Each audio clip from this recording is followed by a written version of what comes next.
حامد میر پر حملے کے بعد ISI اور جیو کے تنازع میں اب دیگر عناصر بھی سرگرم ہو گئے ہیں۔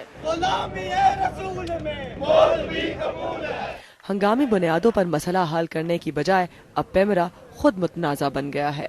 جیو کو سسپینڈ کرنے کے فیصلے پر پیمرا بٹا ہوا ہے۔ یہ جو پرائیویٹ ممبر تھے ہمارے آل اوور دی پاکستان، یہ سارے موجود تھے۔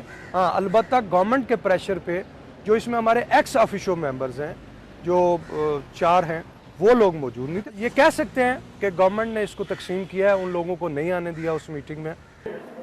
میڈیا کی آزادی پر یقین رکھتے ہیں، یہ کہنا ہے حکومت کا، اور وہ کہتی ہے کہ جیو کے معاملے کا فیصلہ پیمرا کرے گی، لیکن پیمرا کے اندر پڑی پھوٹ واضح ہے، جس کے بعد اب ساری توجہ پیمرا پہ مرکوز ہے۔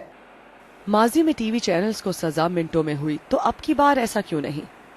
حکومت نہیں چاہتی تھی کہ جیو جنگ گروپ کو بند کیا جائے، ان کے چینلز کو، اس لیے انہوں نے یہ پیمرا کے کندھے پہ رکھ کے بندوق چلائی، تاکہ یہ بھی کہا جائے کہ جی ہم تو اس میں فریق نہیں ہیں، اور ساتھ چینل بھی بند ہو جائے اور فوج بھی خوش ہو جائے۔